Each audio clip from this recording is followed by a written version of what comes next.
Welcome to the Dr. Gundry podcast. Sita, Hagenburg, and John Kelly from the Bendable Body Method are joining us. There's one exercise that you should be doing for a longer life, and that's stretching. Now, before you go, now wait a minute, stretching, I don't know about this. You got to hear these guys, and we'll get into the story of how I found them, or they found me, or vice versa. So they do what's called the Bendable Body Method. So welcome to the podcast, Sita and John. Hi, Dr. Gundry. Thanks for having us. So what the heck is a Bendable Body Method? So it's a form of resistance stretching that targets the fascia, the connective tissue in the body, and essentially erases or removes the dense, dehydrated aspect of fascia that accumulates over years of sitting too much or repetitive movements and whatnot. And it allows the muscle to do its job better in your body, which is namely to contract and lengthen and move you through space. And then it also takes the pressure off of your joint structures where most people tend to have the pain show up. I can specifically tell you how we do a stretch movement because it's very different than any other kind of stretching, traditional stretching, yoga, PNF, anything that's out there. It's inherent in the method that we go straight to the fascia. So for example, in traditional stretching, on the whole, you start with a muscle group in an already lengthened position or stretched out position, and then you might try and lengthen it further to increase your range of motion. Everybody's pretty familiar with that. You could think of like a classic wide leg bend. You know, you have your legs out wide and those muscles on the insides of your thigh are long, and then you bend forward to lengthen them further. So that's like a normal stretch. So we wouldn't do that at all. We actually want to start with the target muscle in a shortened or contracted position. So you get it short, and all of the different stretch poses allow you to do that. Then you add another contraction in the muscle, like you contract it, tighten it, resist it, tense it. I often tell people it's like, a little kid makes a muscle. They make a muscle. You do that you do that in the muscle that we're targeting that's already in a shortened position. Then this is the other thing that's super different from traditional stretching. You maintain the contraction. You don't let it go while you then lengthen it through a range of motion. And you only lengthen it so long as you can actually contract the target muscle. And that's what involves the fascia. So like a traditional stretch, they often would want you to relax into the stretch. This is a very active movement. You're contracting and resisting against it. And then the other thing too is in traditional stretching, yoga and whatnot, the focus is on the end position, the pose, the ultimate pose. We don't care about that at all. I mean, we do care about it, but we really care about the start position, getting the muscle shorter and shorter and contracting from that place while you lengthen it. And there's something really interesting that happens when you stretch in this way. Why don't you explain that, John, the difference between strength and stretch and how we grab the fascia? So in a traditional strength training, when people lift weights, for instance, you use a bicep as an example, you start with it long, you add force at the end like a weight, and then you contract and make it shorter.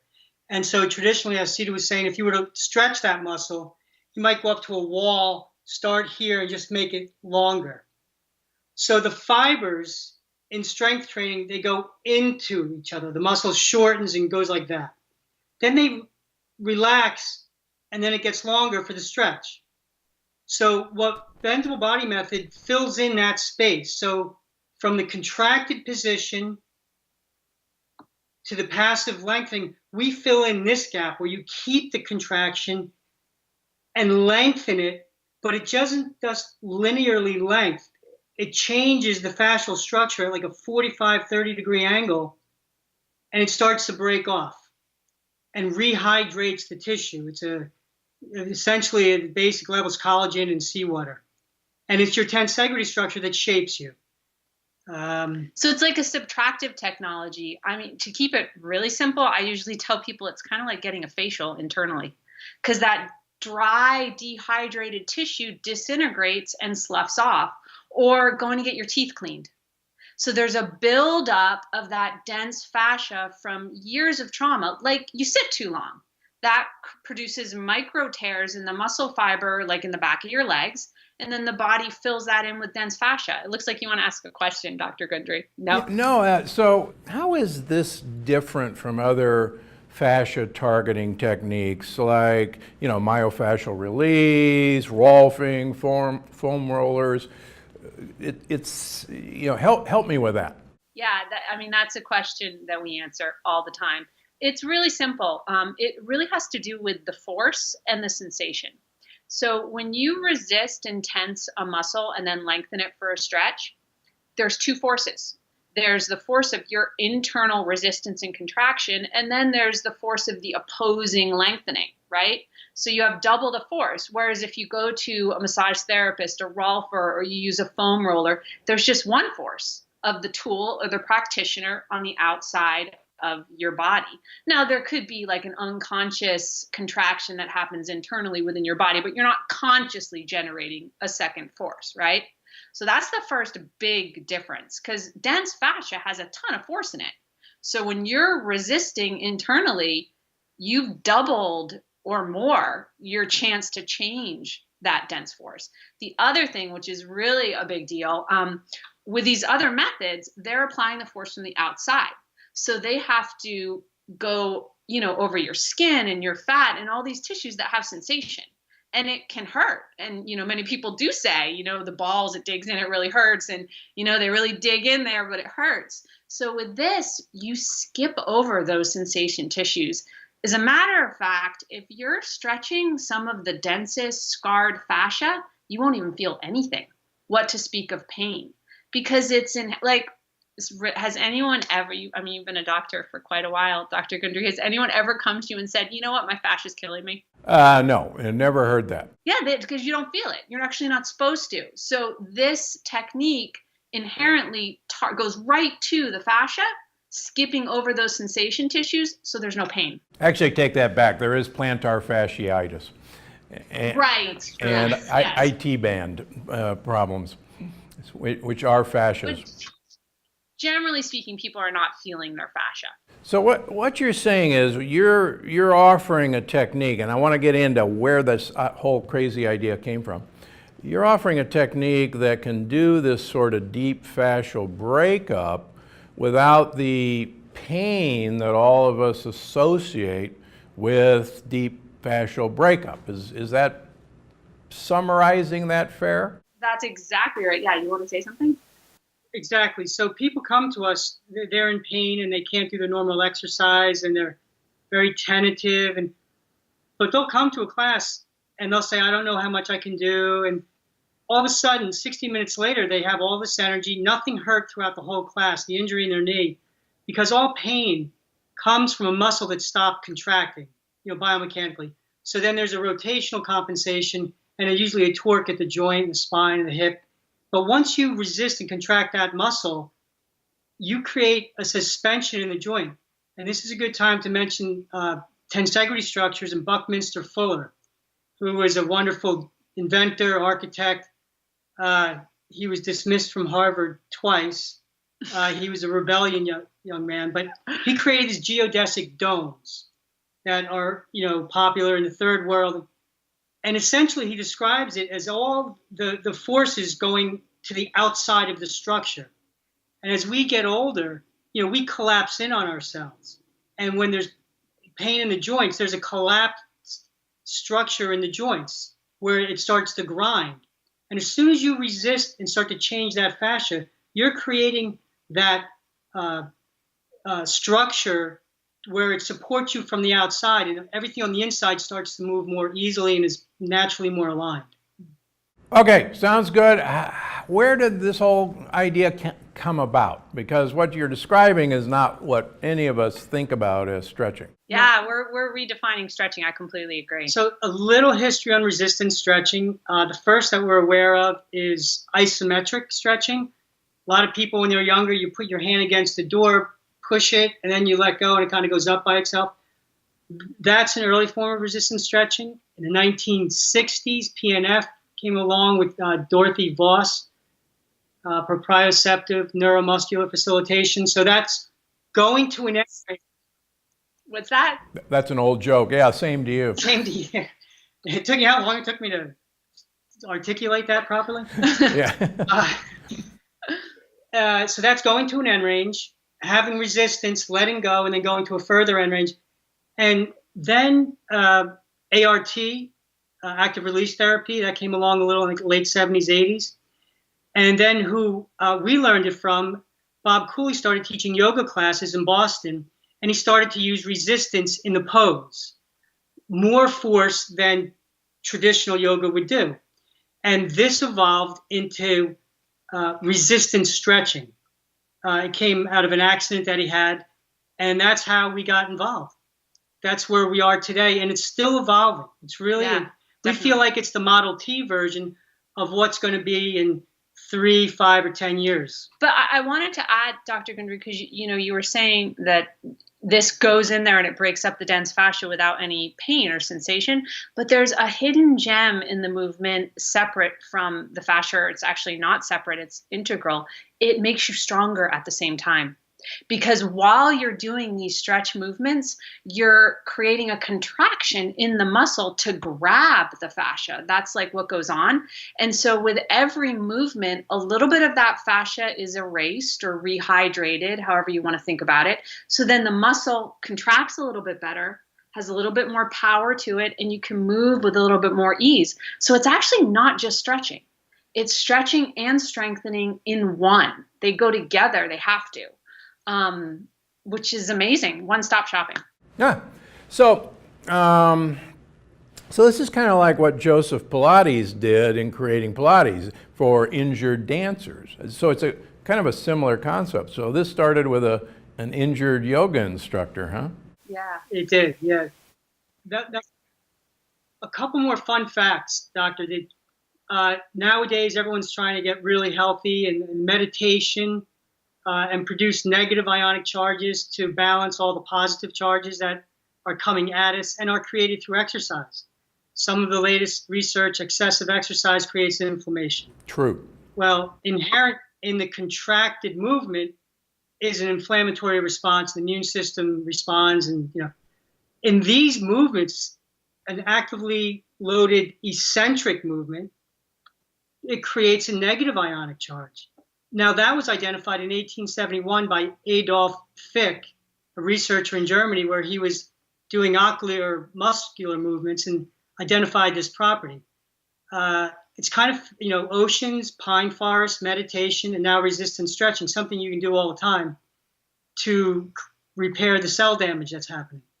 Interesting. So just so everybody understands what a fascia is, what I tell people is if you have a tough piece of beef and you got gristle in it, that is probably the best way to think of as fascia. And in fact, a lot of tough pieces of meat are the most working parts of the animal, and that's why there's more gristle in that. And we actually, believe it or not, in heart surgery, we see a number of people who literally, because of damage to their heart or overworking their heart, actually develop gristle in their heart. So next thing I want you to do is come up with a resistance stretch for the heart. We'll work on that. We have one. We gave you one. For my heart? I must have missed that. So what do people come to you with? I mean, how the heck do they find you? You just put up a sign that says resistance stretching? Well, the internet. People are searching for their pain points, how to help low back pain, knee pain. They're also looking for fascia work because they're hearing it from their physical therapist, they're hearing it from their trainer, they're hearing it from their doctor that fascia is starting to become a buzzword. And even though it's been studied for over 100 years at the University of Vienna through a team of doctors, Alfred Pissinger, where they determined that all disease starts in the fascia. 2 doctors from New York 2 years ago, I think it was a year and a half, 2 years ago, they identified what they call the interstitium, which is the connective tissue. So it's starting to become a real organ that they're going to start to acknowledge. And we got a way to change the health of that. But in all honesty, the people that find us still, it is changing, and there is a greater consciousness surrounding fascia and how the body works and whatnot. But we still get people that have tried almost everything else. And so they come to us with an understanding of what's out there. And so when they find what we're doing, they're like, oh, this is what I've been looking for. This is what I need, which is why we love going to the ranch where we met Penny, because that audience is just like a pre-vetted community. So tell me about the ranch, because people watching say, what ranch? Yeah, so we have the great good fortune to be guest presenters at Rancho La Puerta. It's a top health spa down in Mexico, just over the border, and we met your wife Penny there, and it's such an interesting place. They've been at the forefront of pretty much every health movement that there is, and so you go there. I like to think of it as summer camp for adults. Who are into health and exercise, amazing food, beautiful pools. And the audience loves our class. Like, we leave and we always tell people we feel like the Beatles while we're there, which is great because we don't normally feel like the Beatles. Okay. So, would a person come to you and say, I have this horrible lower back pain, I've been to chiropractors, I've been to physical therapists, I've rolfed, or, I have a knee that just won't give up and I'm thinking of having a knee replacement. So are those the sort of people that find you? Yeah, definitely. I would say the number one issue is joint pain. So whether it be knees, low back, neck, shoulders, elbows, rotator cuff, tennis elbow, any kind of ACL, MCL tear, any kind of compression in the spine. So anything that's, a worn out joint, an injured joint, that would be the first entry point. And then we also actually get a handful of people with autoimmune conditions. And then the other thing that we'll get obviously is arthritis, anything that's a worse version of a joint problem we'll certainly get. General stiffness. We'll get people who, like John mentioned, their PT, their massage therapist has mentioned fascia. And so they're looking for something to do with fascia. I know fascia is my problem kind of thing. And then yoga injuries, people that either want to get into a better yoga pose or have an injury from yoga. And then there is a whole other sphere where we work with, high-end athletes. So there's that, but I would say the bulk is this other sphere that I just kind of pointed to. Gotcha. So why don't you, we talked about this before we came on camera, why don't you show us, a couple of these stretches so that we, can actually visualize what the heck are you doing? Yeah, definitely. I think that's a great idea. We picked two in particular because you can do it seated. Okay. And for two of you mentioned that, some of those muscles have more gristle in them. These two stretches target the tougher areas in the body, the posterior shoulder and then the back of the thigh, the lateral hamstring area. So we've got two for you. Okay. So we're just going to put our chairs up so you can see us, okay? All righty. And for those who are listening to the podcast, you're going to talk us through this, right? Yes, definitely. Okay. So let me know if there's any volume issues. Nope. So when we teach people how to stretch, I teach them what I call the 4 pillars of a stretch. And all 4 of them are equally important. So the first pillar is the start position. So to create this start position, you could be seated or standing. You're going to place your palms together and your elbows wide. And your hands are above your head. So hands are above the head, palms are together, elbows are wide. We're stretching like the back of the shoulder, okay? Can you see this okay, Dr. Gundry? So far, so good. Okay, so that's the first pillar, start position. Second pillar is the resistance, the contraction that we talked about, which is so essential to grab the fascia. So for this stretch, to create a contraction, all you have to do is just press your hands together. And you keep doing that, and you'll feel the back of your arms and your shoulders tighten up a little. So you maintain that, you keep pressing them together for pillar 3, the stretch. And so you lengthen by drawing your elbows together while you continue to press your palms together. And then you let the tension go. This is the 4th pillar, and return to the start position. So you don't resist going back to the start position. Then you re-engage again. Pillar 1, start position. Pillar 2, press the palms together to tense up the shoulders. Pillar 3, draw the elbows together to lengthen for the stretch in the back of the shoulders. And then pillar 4, let the tension go and go back to the start position. And then you do it again. Pillar 1, start position. Pillar 2, you can see I press my palms together and my whole body kind of tightens up. Mine's tightening up just watching you. Us, right? And then I keep doing that. And then I draw my elbows together to lengthen for the stretch. And then I release and go back to the start position. And what that does is it allows all of this area, the upper back, the back of the shoulders, and into the neck to contract and shorten better. People think about wanting a muscle to get longer, that being the definition of flexibility. It's not. It's a muscle's ability to contract and shorten. That's what brings you into a position.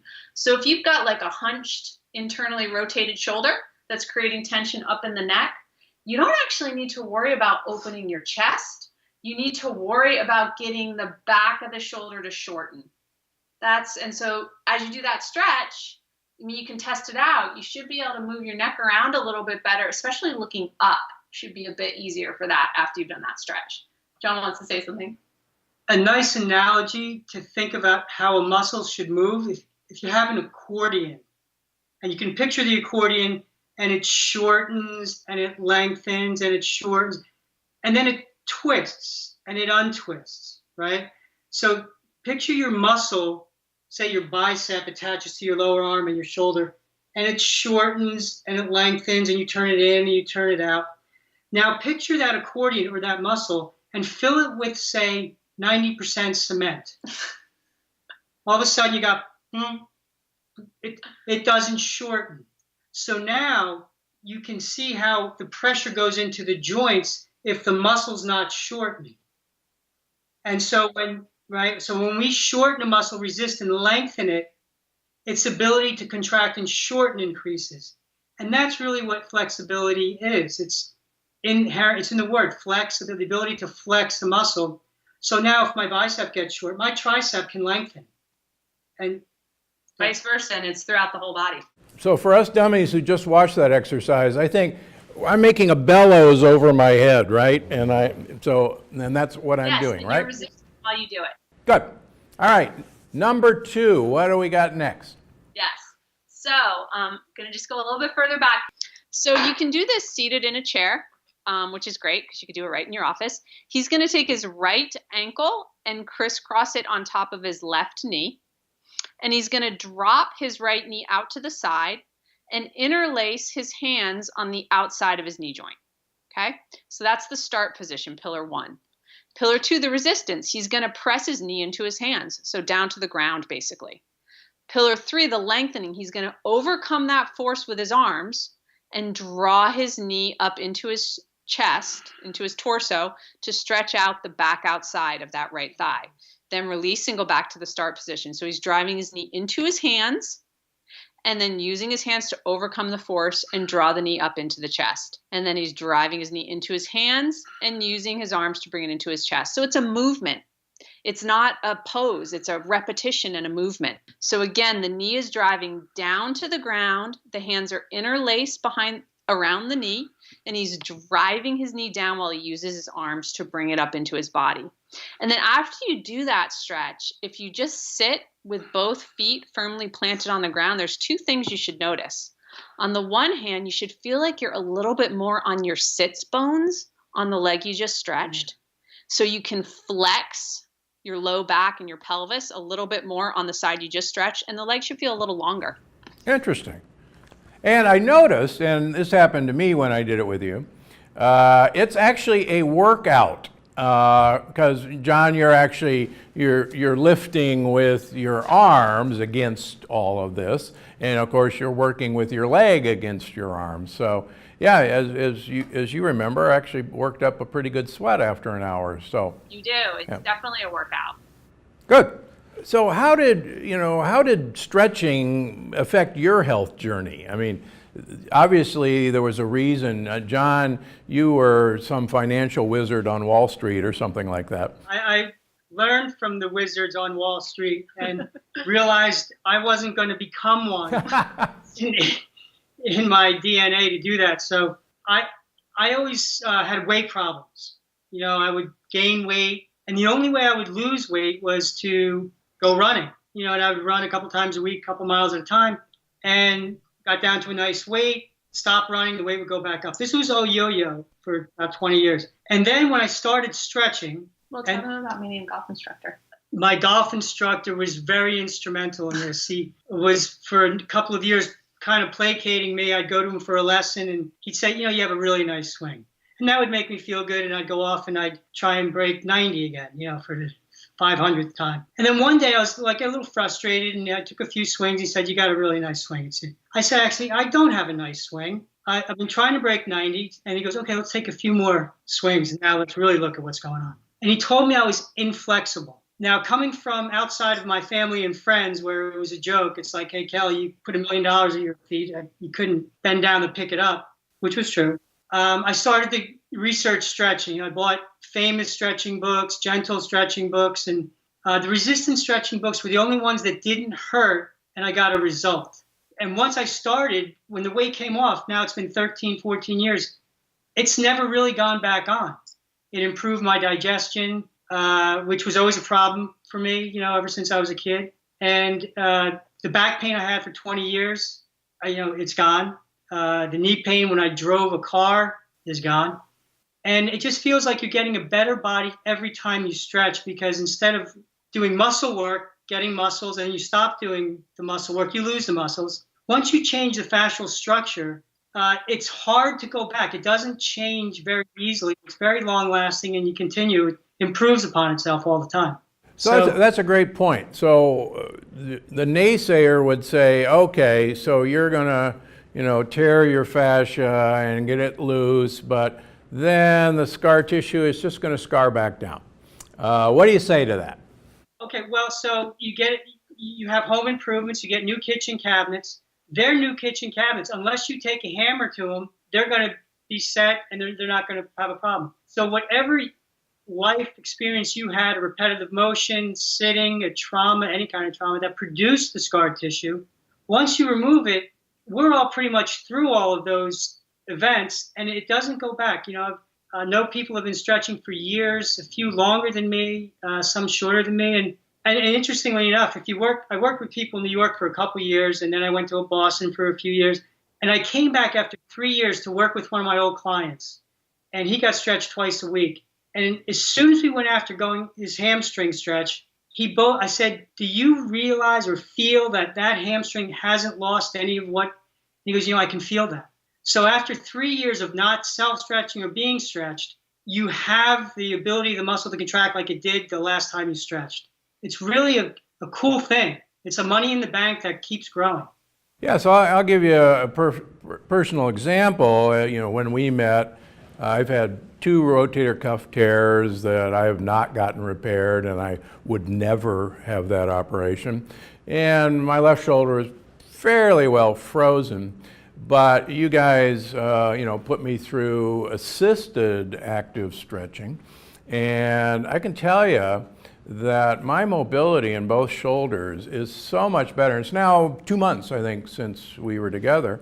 And usually when I do any sort of range of motion, particularly in my left shoulder, there'd be all these wonderful pops and catches and, pain when I'd hit a spot. And I don't have that anymore. And so thank you very much. So it really did a number on my shoulders in a really good way. And I wouldn't have believed it, because chiropractors said, nothing you can do about it, or just do some strengthening around your shoulder girdle. And anyhow, so thank you very much. Thank you. So I can tell everybody it really does work, and that's why I wanted you on the program. So, as you know, my next book is all about longevity, the longevity paradox. What's your favorite stretch for longevity? Any particular one? The muscles on the back of your shoulder and down your neck, they traverse the internal immune system meridian, your thymus meridian. And when you stretch that, you're turning on your immune system. And what the response you'll get is your body will start to get warmer. Just like when you get a cold or a virus or a flu and your body temperature goes up, that's your immune system turning on. But you can do that whenever you want with a stretch.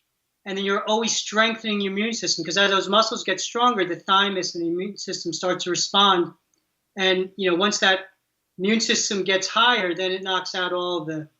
So I'll give you a quick demonstration of that. I know it's a self stretch would be you put your arm out, maybe just a little higher than parallel to the floor. The target muscle will be here. I'll take my other hand and I'll turn like this, put it on top, and against my own resistance, push it down. And then let it go. Go back to the start position, resist using my left hand against my back of my right wrist, pushing each other like I'm wrestling with each, and then let it go. That's stretching all this. And after you do a set of 8 to 10 or 12 repetitions, you take a rest and you do a couple more sets. And you'll immediately feel your thymus gland start to heat up. You asked for one, that's the one. So that'll keep the immune system going. But the lateral hamstring on the back outside of the leg, the one we showed you earlier, is the one that will keep people moving, keep their pelvis moving, and physically locomote them better. So those two are the two important out of the 16 that we teach. And the other bonus that you get with that immune stretch is it helps neck pain. So. All right. Since you brought up the hamstrings, I get asked this a lot, and I think this is a really good point to bring it up. I see a lot of women, and now frequently men, who are diagnosed with osteoporosis or osteopenia, and their well-meaning doctors want to put them on drugs. People should understand that there is absolutely no study that has ever shown that osteoporosis or osteopenia causes falls. And you have to fall to fracture your hip. And there is no evidence that osteopenia or osteoporosis causes falls. And there actually now is increasing evidence that a couple of the drugs, which I won't name, cause spontaneous fractures of the hip and cause spontaneous fracture of the jaw. In fact, I have 3 women who've had that happen. So what you're saying is correct. Falls cause because of muscular weakness and balance issues. And so we got to get away from thinking we got to take a pill to make our bones strong. We have to strengthen our muscular system, and that will prevent falls. So thanks for bringing that up. So as I told you, we've got our audience question this week, and this is from Tammy. Dr. Gundry, I'm so delighted you're doing podcasts. My wish come true. Well, thank you, Tammy. That's great to hear. You educated me and opened up my world. Thank you again. I read your book like it's a Bible, and I watch your YouTube videos attentively, but I have many questions. Okay, here we go. Pumpkin, sunflower, and chia seeds are on the no list. However, why are flax and sesame seeds okay? Well, this is kind of nerdy, deep science, but it turns out a plant it wants to protect its babies, but it also wants its babies to survive and grow. So some plants, what I call naked babies, protect their babies by putting their poisons like lectins in the seeds, so that if you dare to eat their babies, you're going to pay for it. On the other hand, flax seeds and sesame seeds have a hard outer shell that resists digestion. You cannot digest a flax seed, you can't digest a sesame seed, and the plant actually wants you to eat those seeds and then poop out their babies with a generous dollop of fertilizer someplace else. It's wonderful. The other thing you should realize is that sunflower seeds, chia seeds, and pumpkin seeds are New World, are American seeds that none of us ever encountered until about 500 years ago. So that's the other reason. Flax and sesame actually come from Europe and Asia and Africa, so we've been exposed to those for an incredibly long period of time. So that's why if a plant knows a system of protecting its seed, for instance, like an apple seed, the plant wants you to eat the apple, swallow the seeds, the apple seed will not be digested and you'll poop it out in another place. Great strategy. So that's the difference. So you got to know your plants. And what I try to do in the plant paradox is I want you to eat plants, but I want you to eat the ones that like you or are going to benefit you. And I want to give you a roadmap for the plants that don't have your interest in mind. Okay, so great question.